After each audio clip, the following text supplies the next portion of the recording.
성경 66권 중에 어느 것 한 권이 뭐 덜 중요하고 더 중요하고 그런 것이 없이 다 중요합니다.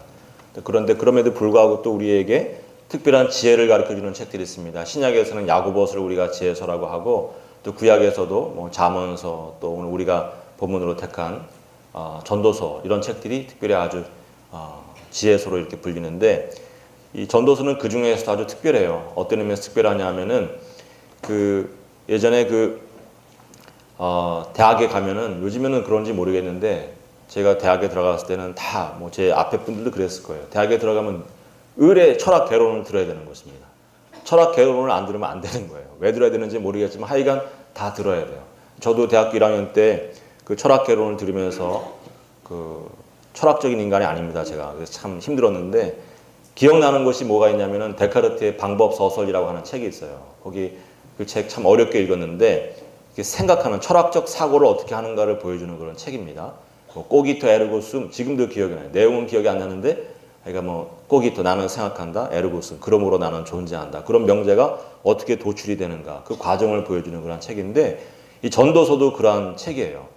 전도사가 정말 참된 지혜가 무엇인가, 인생을 어떻게 살아야 되는 것인가, 인생의 목적이 무엇인가 하는 그런 내용들을 탐구할 때 자기 나름대로 그 탐구하는 과정을 보여주는 그런 책이, 옛날 아주 수천 년 전에 데카르트 이전의 그런 철학적인 사고, 신학적인 사고를 하는 그런 내용을 보여주는 것이 이 전도서입니다. 저도 참 전도서가 어떻게 보면은 저도 알게 모르게 내 신앙과 내 신학의 큰 바탕이 되고 있구나 하는 것을 종종 깨닫고 다시금 볼 때가 있는데, 여러분 오늘 전도서를 통해 주시는 하나님의 말씀에 큰 깨달음과 은혜가 있어지기를 믿고 기대합니다. 이 전도서는 다윗의 아들 예루살렘 왕 전도자의 말씀이라 하는 그런 말로 시작이 됩니다. 우리 보통 이분을 갖다가 솔로몬이라고 생각하는데, 학자들은 견해가 많이 다른 견해들이 있지만 솔로몬이 되었든 누가 되었든지 간에 이 전도자가 인생의 목적을 다 이렇게 탐구하는 그런 과정에서, 지혜를 탐구하는 그런 과정에서 그 첫 시발점이 되는 그런 것이 무엇이냐면 땅을 보는 것입니다. 땅을 바라보는 거예요. 그래서 1장 4절에 보면 한 세대는 오고 한 세대는 가되 땅은 영원히 있도다. 땅은 늘 여전히 그 자리에 있도다 하는 그런 말로 이제 그 철학적인 탐구의 여정이 시작이 됩니다. 실질적으로 그 앞에 물론 또 말씀드리겠지만 시작이 돼요. 그래서 이분은 땅 위에 사람들이 오고 가는 것을 보면서 무슨 생각을 하냐면, 요즘 우리식으로 하면은 TV에 보면은 많은 경연 프로그램도 있지 않습니까? 노래 경연도 있고, 연기 경연도 있고, 요즘에 이제 가장 많이 나오는 것들이 또 요리 경연이 있지 않습니까? 누가 더 요리를 잘하나, 이런 걸 자꾸 보여주는데, 이 전도자는 그런 생각을 하는 거예요. 땅은 그대로 있는데 마치 경연하는 것처럼 사람들이 올라가서 다 퇴장하고 그 다음 참가자가 또 쓰고 그 다음 참가자가 쓰고, 인생이 뭔가 하나님을 처음부터 언급하지는 않지만 뭔가 하나님께서 우리를 바라보고 계신 것이 아닌가, 우리에게 뭔가 경연장에 세우듯이 우리를 세우시는 것이 아닌가, 그런 생각을 하면서 그 내용이 무엇인지를 궁극적으로 이렇게 탐구에 들어가는 것입니다. 인생의 목적이 무엇인가, 내가 어떻게 인생을 살아야지 하나님께서 기뻐하시고 상받는 그런 인생이 되는 것인가, 그런 사고의 내용을 아주 길게 서술해 나가는데, 결론이 뭐냐 하면, 결론이 12장 13절 14절 제일 끝에 어떻게 끝이 나냐 하면, 일의 결국을 다 들었으니 여호와를 경외하고 그의 명령들을 지킬지어다. 그것이 사람의 본분이다. 하나님께서는 모든 행위와 은밀한 일 중에 행하시는 그런 일들을 다 심판하신다. 그런 이야기를 합니다. 우리가 공공연하게 남들이 다 알게 행하는 일이 되었든 아니면 비밀스럽게 행하는 일이 되었든지 간에 하나님께서는 그런 모든 것을 다 보고 계시고 심판하시는데, 그 심판의 기준이 뭐냐, 우리가 경연장에 인생이라고 하는 경연을 하고 있는데 그 인생 가운데 하나님께서 보시기 원하시는 것이 무엇이고 상 주시고 벌 주시는 기준이 뭐냐, 두 가지라는 거예요. 아주 구체적으로는 두 가지라고 하는 것입니다. 하나는 여호와 하나님을 경외하는 인생을 살고 있느냐, 또 하나는 하나님의 명령들을 지키고 있느냐. 그래서 여호와 경외하는 것과 순종하는 것을 늘 심사 기준으로 삼으시고, 그것을 잘 통과하면 상을 주시고, 통과하지 못하면 어려운 일들이 우리 앞에 기다리고 있게 되고, 그런 일들을 이야기하는 것입니다. 전도자가 얻은 지혜예요. 전도자가 얻은 지혜인데, 여러분 하나님께서 상 주시는 것을 갖다가 먼 미래 일로 생각하면 곤란한 것입니다. 우리도 자녀들에게 뭔가 좋은 거 주고 싶을 때 한 달 후에 줄게 그렇게 얘기하는 분이 없잖아요. 그죠? 1년 후에 줄게, 3년 후에 줄게, 10년 후에 줄게, 나 죽은 다음에 줄게 뭐 이렇게 얘기하는 분이 없는 것입니다. 하나님께서도 우리에게 상 주실 때 빨리빨리 주고 싶어 하시지 나중에 주고 싶어 하시지 않는 거예요. 그래서 여러분 장차 하나님께서 우리에게 하늘나라로 들여보내시는 그런 또 궁극의 상이 있지만 오늘도 하나님께서 하나님 경외하는 사람들에게 주시는 복이 있는 것을 여러분 믿으시기 바랍니다. 하나님의 명령에 순종하여서 늘 하나님의 길로 행하기를 애쓰는 사람들에게 오늘도 주시고 내일도 주시고 순간순간 주시는 많은 복이 있는 것입니다. 우리 모두가 다 그런 복을 풍성하게 얻어 누리는 귀한 믿음의 자녀들이 될 줄을 믿습니다. 이게 인생의 심사 기준이에요. 인생을 잘 살았느냐 못 살았느냐 이 두 가지만 보면 된다는 거예요. 그런데 그 철학적인 그 지혜 탐구의 과정이 그렇지만 사실은 많은 사람들이 이 전도서를 기억할 때 무슨 말로 기억하느냐 하면 오늘 보면 12장 8절 끝에도 헛되고 헛되도다 모든 것이 헛되도다 하는 그런 말이 있는데 전도서를 기억할 때 이 헛되다는 말로 기억을 합니다.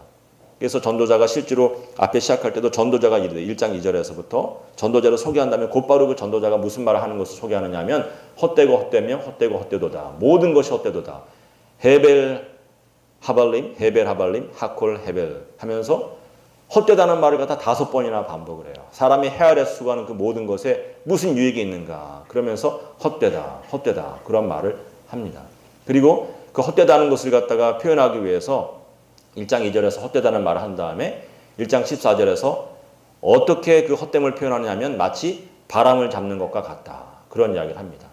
2장 11절, 2장 17절, 2장 26절 계속 보면은 바람을 잡는 것과 같다. 그렇게 헛되다. 모든 일이 헛되다. 그렇게 이야기를 하고 그런 이야기들이 사실은 전도서 내내 계속 진행이 됩니다. 해 아래에서 너희들이 행하는 것 중에 새로운 것이 무엇이 있으며 또 모든 것이 다 너희들이 행하는 것들이 바람을 잡는 것 같이 헛되다. 그런 이야기 하는데 여러분 오해하시면 안 돼요.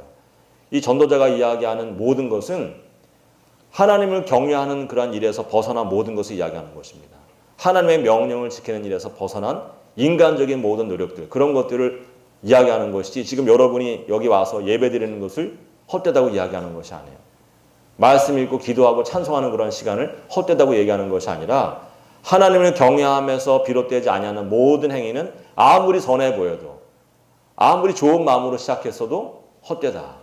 하나님의 명령을 지키지 아니하는 것들은 아무리 너희가 힘쓰고 애쓰고 성실하게 살았을지라도 하나님의 명령을 지키지 아니한 사람은 복되지 아니하고 헛된 인생을 사는 것이다. 그런 이야기를 하는 것입니다. 여러분 착각하지 마시기 바랍니다. 모든 것이 헛된 것이 아니에요. 여러분이 예배드리는 행위는 귀한 행위이고 하나님께서 열매를 주시는 그런 행위인 것을 믿으시기 바랍니다. 오늘 예배드린 것에 대한 상이 있는 것입니다. 오늘 찬송하고 또 오늘 기도하는 것에 대한 상이 반드시 있는 것을 믿으시기 바랍니다. 여러분 이 바람을 잡는 것 같이 헛되다는 그런 말씀 가운데 아주 재미있는 그런 것들이 있는 거예요. 바람 이야기를 하는데 사실은 헛되다는 말을 할 때 쓰는 헤벨이라고 하는 말이 원래 뭐냐면 바람이에요. 우리가 신학적으로 루아흐 이런 말 많이 쓰지만 그냥 이렇게 공기 이런 것을 갖다가 뭐라고 말하냐면 헤벨이라고 합니다. 수증기, 숨 이런 거 전부 헤벨입니다. 그래서 사람들이 힘쓰고 애쓰는 모든 것 하나님을 경외하지 아니하면서 열심히 살아가는 사람들이 많은 것입니다. 그런 사람들은 어떤 사람에 비유하냐면 바람을 잡으려는 사람으로 비유하는 것입니다. 바람을 잡을 수 있습니까? 없습니까? 잡을 수 없는 거예요. 마음속에서 나오는 탄식을 잡을 수 있습니까? 없습니까? 잡을 수 없어요.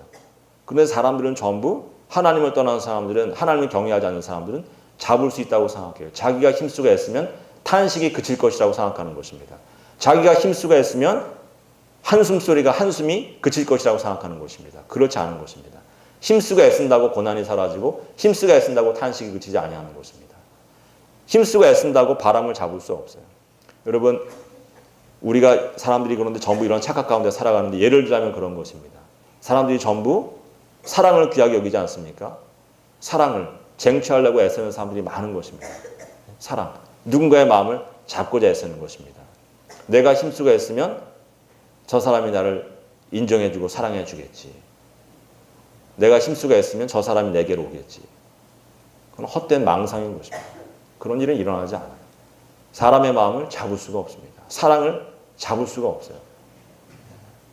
잡아보신 분이 계십니까? 네? 잡을 수 없어요. 잡았다고 생각하면 큰 착각입니다. 그 착각에서 빨리 헤어나오지 못하면 큰 아픔과 고통이 기다리고 있는 것입니다. 여러분, 잡을 수 없습니다. 아내에게 잘해준다고 아내가 나한테 고마워하고, 남편을 위해서 평생을 희생한다고 남편이 고맙다고 얘기하지 않아요. 여러분, 하나님께서 주시는 복이, 상이 나에게 있어야지만 사랑도 오래 하고 더 깊게 할 수 있고 더 풍성하게 할 수 있는 것을 믿으시기 바랍니다. 내가 힘쓰가 있어서 되는 게 아니에요. 첫사랑을 만나서 결혼했습니다. 남자에게도 이 여인이 첫사랑이고 여자에게도 이 남자가 첫사랑이에요. 장동건 같이 생긴 거예요. 김태희 같이 생긴 겁니다. 영원히 사랑할 수 있을 것 같지만 하나님께서 복을 주시지 아니하면 안 되는 것입니다. 볼 때는 장동건 같이 생겼으니까, 김태희 같이 생겼으니까 처음에는 뭐 정말 영원히 사랑할 수 있을 것 같은데 남자가 하는 일마다 안 되고, 직장에 들어가기도 힘들지만 들어가서도 금방 나오고, 애는 또 낳는데 유치원에 보내려고 해도 유치원 원비 때문에 고민해야 되고 걱정해야 되고, 그렇게 되면 여러분 사랑할 수 있습니까? 없습니까? 사랑하실 수 있으신 사람은 대단한 분이에요. 그건 대단한 분입니다. 사랑할 수 없어요. 한마디 한마디 가시돋친 말들이 나오고 서운한 말들이 오고 사랑이 유지되지 않는 것입니다. 여러분, 하나님께서 하나님을 경외하는 자, 하나님의 말씀에 순종하여서 하나님의 일꾼으로 훈련받는 사람에게 주시는 상을 계속적으로 받아야지만 더 깊이, 더 오래, 더 풍성하게 사랑할 수 있는 것을 여러분 믿으시기 바랍니다. 재물도 그렇습니다. 여러분, 재물이, 하나님께서 재물 자체를 나쁘다고 말씀하지 않으세요. 하나님은 늘 우리에게 많은 재물을 주시기 원하시는 하나님이신 것입니다. 아브라함도 이삭도 야곱도 전부 부자, 다윗도 요셉도 다 부자인 것입니다. 하나님은 우리에게 많은 재물을 주시기 원하시지만, 그러나 또 하나님이 주시는 그런 재물은 뒤로 가면 갈수록 더 좋아지고 더 기쁨을 나누는 그런 귀한 통로가 되지만, 하나님께 주시지 아니하는 재물은 나중에 아픔이 되는 것입니다. 재물 때문에 부모 형제가 싸우게 되는 그런 일들이 있는 것입니다. 여러분, 하나님께 주시는 것만 사모하시고 하나님께 주시는 것만이 귀한 것을 여러분 항상 믿으시고 사모하시기 바랍니다. 여러분, 사람이 항상 하나님께 주시는 것 이외의 것을 사모하면 어려움을 당하게 되어 있습니다. 제가 이제 3월이니까 하니까 좀 다를 수도 있지만 꼭 오늘 드리지 않아도 되지만 3월이니까 제가 드리는 말씀인데, 우리 자녀들이 이제 대학에 들어갔습니다. 대학에 못 들어간 자녀들도 있고, 또 대학에 들어가서 또 자기가 원하는 곳에 간 자녀들도 있고, 원하지 않던 곳에, 자기가 생각지도 않은 곳에 들어간 자녀들도 있어요. 근데 여러분, 우리 자녀들도 그렇고 우리도 그렇고 항상 늘 고백하고 늘 믿어야 되는 것이, 입술의 고백이 아니라 우리 마음으로 인정하는 그런 것이 되야 되는 것이 뭐냐면, 좋은 대학, 내가 원하는 곳에 들어간다고 해서 내 인생이 형통하게 되어지고 행복하게 되어지고 능력 있게 되어지는 것이 아니라, 하나님께서 함께 하시는 인생만이 늘 형통하게 되어지고 행복하게 되어지는 것을 믿습니다 하는 그런 고백이 있어야 될 줄은 믿습니다. 여러분, 우리 사회의 가장 큰 비극이 뭐냐 하면은 기준을 세우는 거예요. 이 정도는 들어가야 돼. 이 정도 대학, 여기까지는 네가 최소한 들어가야 된다. 그런 기준이 있는 것입니다. 사람을 딱 키 세우게 하는 거예요. 키 재게 하는 것입니다. 그래서 대학도 키 재고 사람도 키를 재고 어느 대학에 들어가느냐로 키를 재려고 하는 거예요. 여러분, 그것은 마귀가 하는 짓이에요. 분명히 알아야 되는 것입니다. 여러분, 사람은 창세기 28장에 야곱이 들에서 잠을 잘 때 하나님께서 뭐라고 말씀하십니까? 너는 동서남북 어디로 갈지라도 내가 너와 함께 할 것이다. 내가 너와 함께함으로 인하여서 네가 평안하게, 너 지금 근심 걱정 가운데 있지만 평안하게 네 아버지 집으로, 이 고향 땅으로 돌아와서 이곳에서 나의 백성이 될 것이다. 그런 말씀을 하시는 것입니다. 여러분, 하나님을 믿는 사람들은 동쪽으로 가면 잘 되고 북쪽으로 가면 나쁜 일을 당하고 그런 것이 아니에요. 하나님을 믿는 자녀들은, 하나님께서 함께 하시는 자녀들은 동서남북 어디로 갈지라도 잘 되는 것을 여러분 믿으시기 바랍니다. 어느 대학을 가든 상관없이 잘 되는 것을 믿으시기 바랍니다. 여러분, 생각해 보세요. 요셉이 애굽으로 노예 소년으로 끌려가는 것입니다. 노예로 끌려가는 거예요. 누가 그런 길을 원하겠습니까? 그러나 하나님께서 함께 하시니까 그곳에서 놀라운 일들을 경험하게 되는 것입니다. 끌려가지 않고 이스라엘 땅에 있었으면 아무리 잘 돼도 그렇게 될 수 없어요. 그냥 부자로 살았더라, 그 정도로 끝나는 것인데, 애굽으로 갔기 때문에 그곳에서 총리 대신이 되는 것입니다. 여러분, 하나님께서 함께 하시면 어디를 가든 상관없이 잘 되시는 것을 믿으시기 바랍니다. 다니엘도 그렇잖아요. 끌려갔습니다. 이스라엘 땅에 있어봐야 별 볼 일 없는 나라에 조금 그냥 높은 사람이에요. 그러나 끌려갔기 때문에, 그곳에서 하나님께서 함께 해주셨기 때문에 바사 제국에, 페르시아의 영광을 지금도 우리가 노래하는데 페르시아 제국, 바사 제국에 가장 권력 있는 사람이 되어서 하나님의 영광을 높이는 그런 인생이 되는 것입니다. 여러분, 우리 자녀들 어디로 갔든지 어디 있든지 간에 잘 될 것을 믿으시기 바랍니다. 그래서 자녀들한테 절대로 해서는 안 되는 말들이 너 어느 대학 가야 된다, 그런 말 하면 안 돼요. 우리 자녀들이 가야 될 대학은 청년부 대학부예요. 호산나 교회 대학부인 거죠. 여러분 믿으시기 바랍니다. 우리 청년들이 가야 되는 곳은 호산나 교회 청년부예요. 대학부.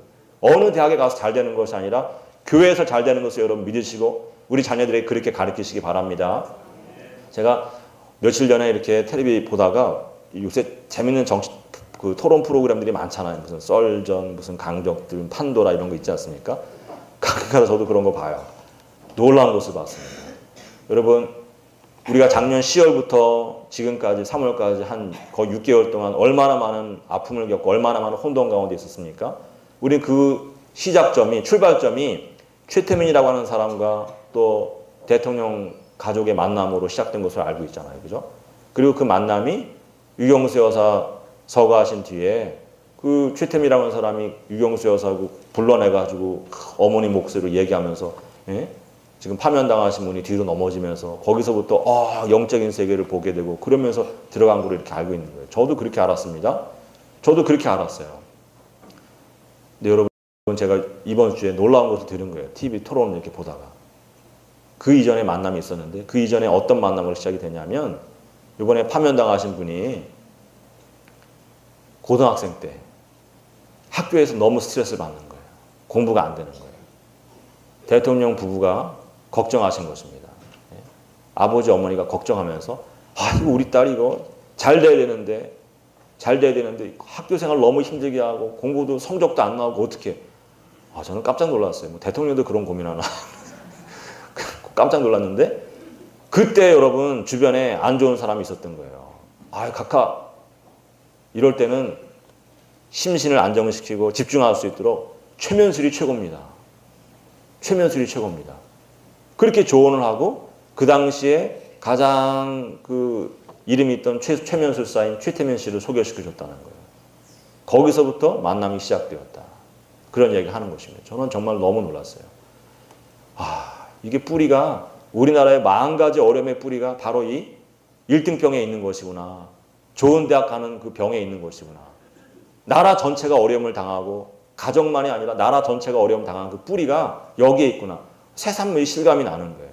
여러분, 우리 땅이 정말 이 어둠의 그늘을 벗어나고 어둠의 그늘을 벗어버리고 또 우리 자녀들이 밝게 자라고 이 땅이 잘 되기 위해서는 먼저 고쳐야 되는 그런 근본적인 문제가 있는 것입니다. 무슨 문제입니까? 사람 키재기 하는 거 없어야 돼요. 모든 사람을 귀하게 여기고 하나님 믿으면 잘 되는 것을 믿어야 되는데 자기 힘으로 애쓰고 좋은 대학 가고 좋은 직장 가면 잘 되는 줄 아는 것입니다. 그래서 그것으로 사람 키재기 하기 때문에 상처받아가지고 나도 어떻게 해서라도 이 대학 가야겠다. 이 정도 대학은 가야겠다. 전부 그렇게 하면서 어렵고 힘든 길로 가게 되고 마음의 낙심함과 좌절함이 있게 되는 것입니다. 여러분, 교회에서부터 그런 것을 뿌리채 뽑아야 될 줄 믿습니다. 앞으로 우리 교회에서는 누구를 대하든지 간에 어느 대학 나왔어? 그 집 남편 어느 대학 나왔대? 그런 얘기 하지 마시기 바랍니다. 그거 안 되는 거예요. 그건 저분 왜 그런 데 관심이 있어요? 저한테도 목사님 뭐 좋은 대학 나왔는데 왜 신학의 길을 가십니까? 목사보다 더 좋은 길이 어디 있다고 그런 얘기를 하시는 전 이해가 안 가요. 저는 이해가 안 가는 거예요. 세상에 좋은 길이 어디 있습니까? 그냥 살다 보니까 이 대학도 가고 저 대학도 가는 것이지 그런 데 의미가 있는 게 아니에요. 여러분, 하나님 잘 믿는 데에만 집중하시기 바랍니다. 하나님 잘 믿으면 하나님께서 길을 인도해 주시는 것입니다. 아멘.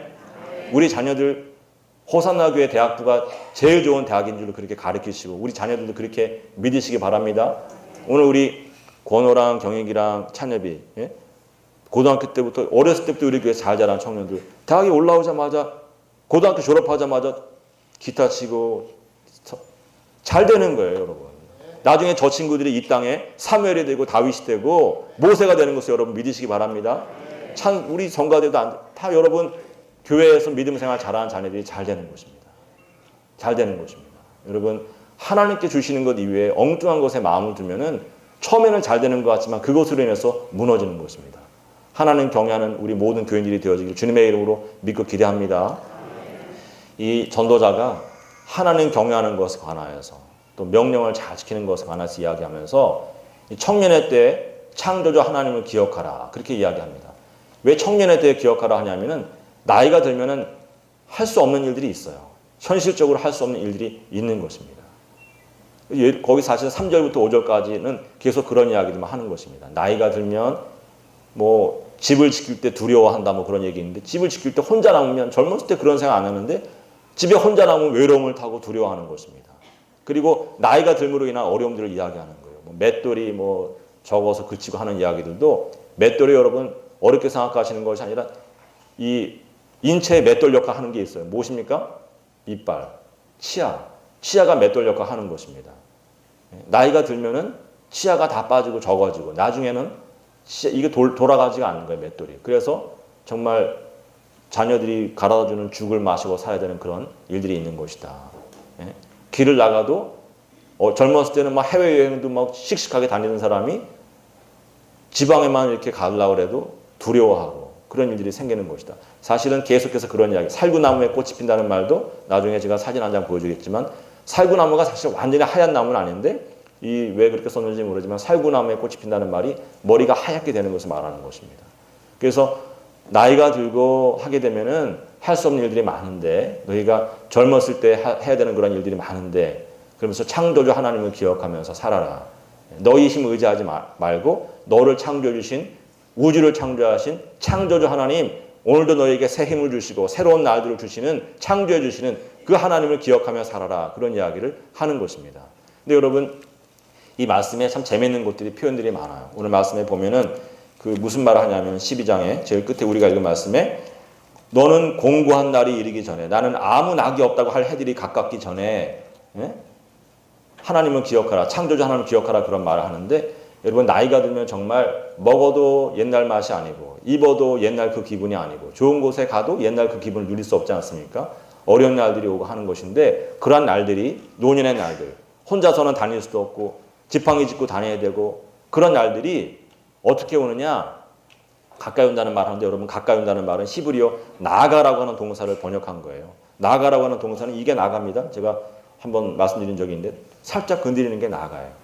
영어 성경에 이렇게 히브리어 영어 사전에 보면은 to touch, 터치하는 것이다 그렇게 이야기합니다. 여러분 노년의 날이 어떻게 다가오느냐? 눈에 보이게 서서히 다가오는 것이 아니라 내가 늘 젊은 것처럼 젊은 사람인 것처럼 10대의 마음을 가지고 열심히 사는데 어느 한순간에 옆에서 와서 툭 치는 거예요. 돌아보면은 야, 나 왔어. 늙은 날이 그렇게 온다는 것입니다. 그 노년의 날이 그렇게 어느 날 깜짝 놀라게 그렇게 와서 툭 건드린다는 거예요. 그런 경험 다 하셨죠? 우리 장로님들, 권사님들 다 하셨죠? 그죠? 우리도 다 그런 경험을 하게 되는 것입니다. 저도 진하게는 아니지만 살짝살짝 경험하며 살아요. 저도 한 7, 8년 됐는데 40대 중반일 때 저는 마음속에서는 항상 10대, 20대 청년인데 제가 중계동에 살 때 이렇게 반바지 입고 산에 올라갔다 왔어요. 내려오는데 트럭에 참외 장수가 있는 거예요. 저희 어머니가 참외를 좋아하셨어요. 그래서 아저씨한테 가서 나이가 수영도 많이 나고 저보다 훨씬 더 나이 많아 보이는 분이었거든요. 아저씨 참외 한 봉지 얼마 합니까? 아유 아버님 5,000원에 가져가세요. 완전히 열받았어요 제가.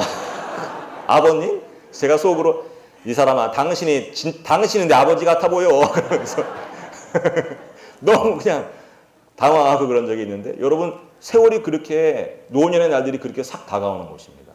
또 제가 이제 우리 교회 2015년 가을에 왔잖아요. 그죠? 작년 봄인지 여름인지 건영 옴니백화점에 키스 카페가 있어요. 거기 이제 제 딸이 4살 때, 담비가 4살 때 월요일 날 가끔 가다가 이제 엄마가 너무 힘들어하면 제가 이제 데리고 가서 한 1시간, 2시간 있다고 그랬는데 가면은 꼭 뭘 먹냐면은 구슬 아이스크림을 먹어요. 근데 청년이 이렇게 있다가 제가 구슬 아이스크림 하나 달라고 그러고 담비 이렇게 안고 있으니까 뭐라고 그러냐면 야, 너는 할아버지랑 같이 왔니? 너무 기가 막힌 거예요. 제가 할아버지처럼 보입니까? 저는 진짜 이해가 안 가요. 근데 어쨌든 간에 이게 세월이 그렇게 한순간에 와가지고 깜짝 놀라게 툭 건드리는 것입니다. 저만 놀란 게 아니에요. 저희 딸이 4살짜리가 그 말을 듣고 멍하니 이렇게 보다가 그 다음부터는 거기 가자는 말을 정말 거짓말 안 하고 한 번도 안 해요. 딸이 충격을 받은 거예요. 어린 아이들도 이게 어린 아이들이 아무것도 모르는 것 같은데 아는 게 있더라고요. 알 것 같은데 모르고 모르는 것 같은데 아는 게 있어요. 그 다음부터는 진짜 그 아이가 딸이 4살짜리가 충격받아가지고 거기에 가자는 소리 안 해요.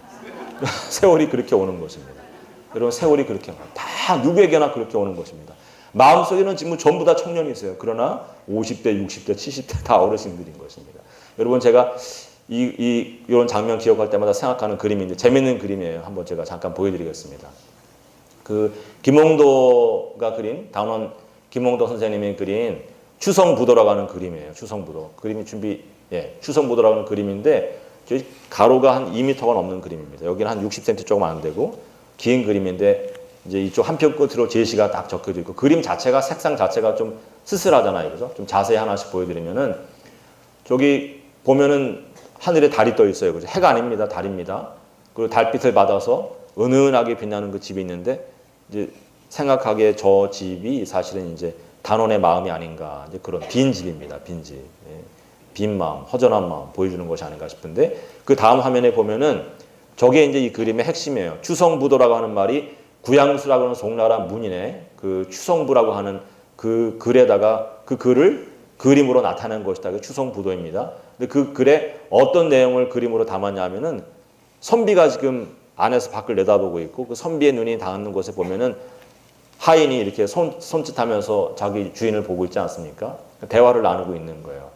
그 대화를 나누고 있는데 그 대화의 내용을 제시에 이렇게 적었어요. 그 제시를 제가 어제 밤에 눈도 안 좋은데 눈을 비비고 화면을 들여다보고 확대해서 보고 눈이 엄청 아팠습니다. 제가 그 내용을 잠깐 보여드리면은 제시가 저렇게 쫙 있는데 저 내용을 담은 저 대화의 내용을 담은 것은 중간쯤에 있어요. 중간쯤에 그 중간쯤에 있는 내용을 보면은 그 처음에 이제 제가 아까 화면에서 보면 처음에 구양자라고 하는 말이 나옵니다. 이쪽 제일 끝에 있는 말이 구양자라고 하는 구양 선생님이 그런 뜻인데 구양사 선생님이 방향으로 밤이 되어서 책을 읽고 있는데 서남쪽으로부터 바람이 불었다는 거예요. 처음에는 바람 부는 소리구나 그러면서 책을 읽고 있었는데 조금 읽다 보니까 이 바람 소리가 막 그냥 파도 치는 소리 같이 들리고 막 수레가 막 지나가는 소리처럼 들리고 사람들이 막 왁자지껄 싸우는 소리 같이 들리기도 하고 뭐 파티하는 소리처럼 들리기도 하고 막 시끄러운 소리가 계속 들리니까 이분이 이제 동자를 불러서 하인을 불러가지고 이제 말하는 내용들이 나오는 것입니다. 저기 보면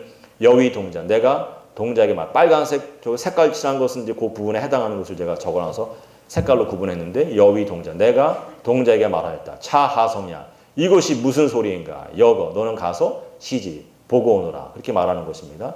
동자가 이제 뜰로 나가서 보는 거예요. 보고서는 동자가 말하기를 성월교결, 달빛이 맑고 별빛이 밝고 달빛이 아주 맑습니다.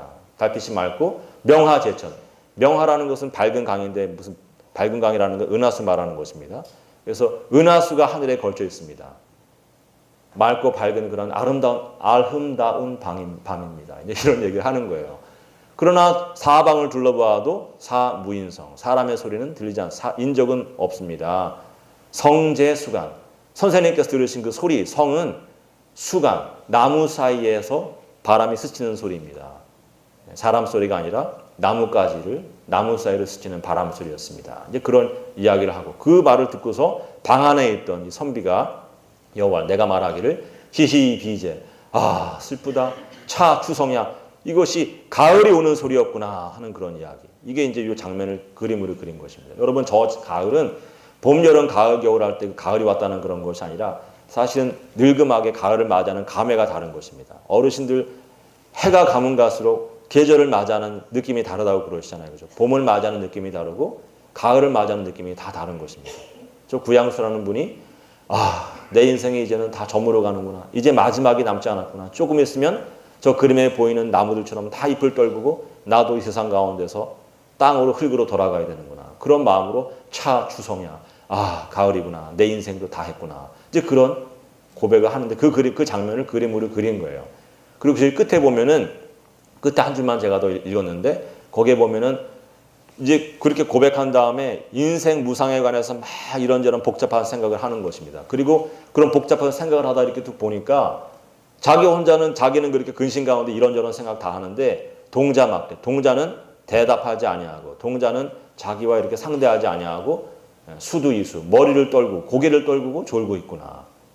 단지 단문 단지 사벽에서 충성 벌레 소리만이 즉즉 하면서 즉즉 풀벌레 소리 말하는 것입니다. 귓줄하면 소리 이제 다 들어가는 귓줄하면 소리 풀벌레 소리만이 즉즉 하면서 자기 탄식 소리와 같다는 거예요. 에휴, 내 인생 다 했네. 에휴, 이제 얼마나 살까? 이런 생각하는 그 탄식 소리하고 벌레 소리가 같이 어우러져서 네가 나와 함께 탄식하고 있구나. 그래서 여조여지 탄식 그와 같이 나의 탄식을 돕노라. 나와 같이 탄식하노라. 그렇게 이야기하는데 제가 탄식이라는 말을 크게 쓴 이유는 여러분 끝에 가면은 제일 끝에 딱 두 자가 있는 거예요. 탄식이라고 하는 말. 그죠? 비례가 안 맞잖아요. 균형이 안 맞는데도 두 자만 따로 띄어서 이야기한 것은 저 추성부라고 하는 구양수 선생의 글에 핵심을 이 김홍도는 그릴 때 탄식으로 생각했기 때문에 그 두 글만 딱 띄어놓은 것입니다. 무슨 마음으로 저 그림을 그렸냐? 아휴, 내 날이 다 했구나. 한 것도 없이 정신없이 살았는데 기쁨도 없이 내 인생이 이렇게 사그러져 가는구나. 그런 마음으로 저런 노년의 마음을 담아서 저 추성부도를 그리고 그 다음 장에 제가 저 장면을 갖다가 좀 더 간결하게 그린 그림이 있어요. 제가 정말 좋아하는 그림인데 심전 안중식이라는 분이 그린 그림입니다. 성제수간이라고 하는 그림인데 딱 그 장면만 그린 거예요. 다음 장을 보시면은 다음 장 넘겨주시면요. 방송실에 지금 실종사 저게 성제수간이라고 하는 그림인데 저 실루엣으로 보이는 분이 저 안에 있는 분이 구양수라고 하는 분입니다.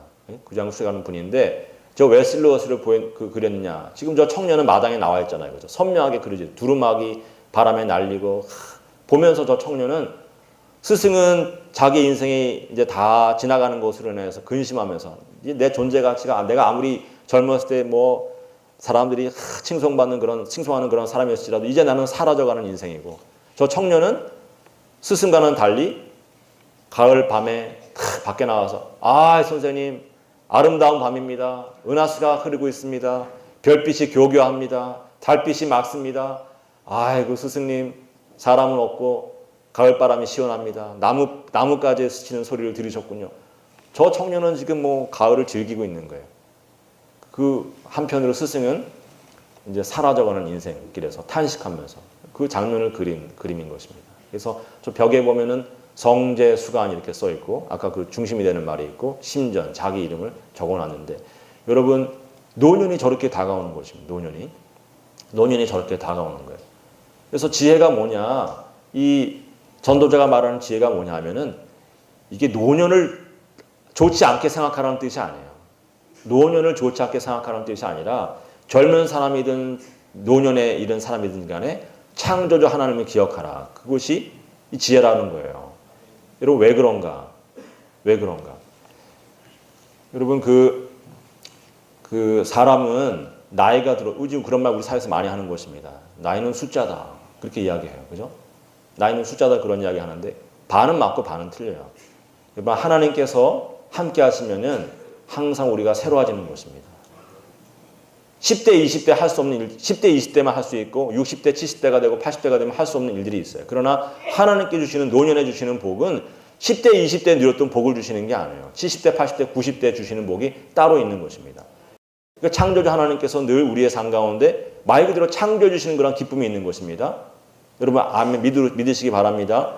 여러분 80대신 어르신이 20대 청년의 10대 청년의 근육을 갖고 있는 것이 그게 복이 아니에요. 물론 그거 좋은 일이지만 그렇게 되면 좋지만 그것이 복이 아니라 사실은 70대 80대가 되고 90대가 되면은 무엇이 복이냐. 섬김을 받는 것이 대접받는 것이 복인 것입니다. 자기가 나서서 뭘 하는 것이 아니라 대접받는 게 복인 것입니다. 그렇죠? 자기가 돈 버는 게 복이 아니에요. 물론 돈 벌면 좋죠. 90대 되어서도 돈 벌면 좋지만 진짜 복은 무엇이냐. 아들이 잘 돼서 섬겨주는 것이 복인 것이고 손자 손녀가 모시고 다니면서 할아버지 할머니 모시고 다니면서 2+1 한우로 다 대접해드리고 잘라서 입에 넣어드리고 할머니 덕분에 제가 이렇게 자랐습니다. 할아버지 덕분에 제가 이렇게 자랐습니다. 늘 2+1으로 안심으로 잘라서 드리는 게 그거 먹는 것이 여러분 복인 것이지 자기 손으로 일하는 게 복이 아니에요. 그렇지 않습니까? 여러분 다 그런 인생들 사시기 바랍니다. 하나님께서 우리에게 날마다 새 힘을 주시고 새로운 기쁨을 창조해 주시는 것입니다. 여러분 10대라고 해서 10대가 아니면 할 수 없는 일들이 많이 있습니다. 그러나 10대라고 해서 행복하고 즐거운 것이 아니에요. 제가 아까 말씀드렸잖아요. 우리 사회에서 10대들이 얼마나 힘든지. 10대들이 여러분 초등학생도 지금 아파트 꼭대기로 올라가서 떨어지는 것입니다. 왜 그렇습니까? 잘못된 생각이 있으면 하나님을 경외하는 것을 가르쳐주고 하나님 안에 잘 되는 것을 가르쳐주지 아니하면 아이들이 근심 걱정하면서 입시 지옥에서 자라는 것입니다. 어머니가 한 말 때문에 상처받고 선생님이 한 말 때문에 상처받고 어른들이 다 그렇게 얘기하니까 나는 뭐 IQ 100, 400개 안 되는데 죽어야겠다. 이 생각하는 거예요. 여러분 하나님께서 우리에게 새 힘을 주셔야지만 되는 것입니다. 새로운 마음을 허락해 주시고 우리에게 날마다 새로운 시간과 새로운 기쁨을 허락해 주셔야지 10대는 10대의 기쁨을 누리고 20대는 20대의 기쁨을 누리고 60대, 70대, 80대는 그때에 맞는 그런 기쁨을 누리는 것이지 사람이 힘쓰고 해서 되는 것이 아닌 것을 여러분 확실하게 믿으시기 바랍니다. 여러분 10대에도 늘 기도하기를 하나님 내가 힘이 펄펄 넘치는데 잠깐만 내 마음대로 살게 해주세요. 그러면 안 되는 것입니다. 10대에도 하나님 내 삶 가운데 꿈을 허락해 주시고 꿈을 이룰 수 있는 비전을 이룰 수 있는 능력을 허락해 주시옵소서. 나는 능력이 없습니다. 하나님 나에게 은혜를 주시고 능력을 주시옵소서. 늘 기도해야지 잘 되는 것이고 창조주 하나님을 기억해야 잘 되는 것이고 또 70, 80, 90이 되어도 하나님 주님께서 나에게 여전히 주실 수 있는 복이 많고 많은 줄을 믿습니다. 하나님께서 말씀하실 때 하나님을 경외하는 자에게 은혜를 쌓아놓고 주신다고 할 때 나이 이야기하지 않으셨지 않습니까? 90대에 누릴 수 있는 복이 있는 줄 믿습니다. 하나님 그 복을 나에게 허락하여 주시옵소서. 그렇게 고백하는 사람에게 하나님께서 복을 주시는 것을 여러분 믿으시기 바랍니다. 그래서 항상 우리 교회에 늘 나이 든 것으로 인하여서 내 인생에 뭐 더 이상 좋은 게 뭐 있냐 이런 얘기하시는 분이 없으시기 바랍니다. 하나님께서 끝없이 복을 주시는 거예요. 하나님 나라 가는 그 순간까지 복을 주시고 그 순간이 지나면 하늘나라를 또 허락하셔서 전혀 다른 차원의 복을 주시는 것을 여러분 믿으시기 바랍니다. 오늘 제목이 이 헛되게 인생을 헛되게 살지 않게 하는 지혜인데 그 지혜가 무엇인가? 오늘 여러 가지 이야기를 드렸지만 여호와 하나님을 경외하는 삶을 사는 것이다. 자기의 힘과 능력과 노력을 부를 자랑하는 것이 아니라 의지하는 것이 아니라 여호와 하나님을 경외하고 하나님의 말씀을 힘써 지키고 그리고 늘 창조주 하나님을 기억하는 것이 인생을 헛되게 살지 않는 복인 것을 여러분 지혜인 것을 믿으시기 바랍니다. 제가 이제 마지막으로 한 말씀만 드리면 여러분 크게 문맥으로 보면은 전체로 보면은 하나님이 심판하신 하나님이시기 때문에 너는 청년의 때에 심판하시는 하나님을 기억하라. 그렇게 하면 훨씬 더 이해하기 쉬워요. 그죠? 청년의 때 함부로 행동하지 말고 심판받을 것 생각하면서 항상 조심스럽게 행동하라. 그렇게 이야기하면 훨씬 더 이해하기가 쉬운데 오늘 전도자의 지혜자는 우리에게 심판하신 하나님 늘 생각하면서 주눅들어 사는 것이 아니라 겁먹고 사는 것이 아니라 상 주실 것을 기대하면서 심판 때도 상 받을 것 기억하면서 지금도 상 주시기를 원하시는 거 하나님 기억하면서 날마다 창조주 하나님 너에게 새 날을 주시고 새 힘을 주시고 새로운 기쁨을 창조해 주시고 새로운 미래를 열어주시는 그 하나님을 평생에 기억하며 섬길지어다. 그렇게 말씀하시면서 여러분 들으시기 바랍니다.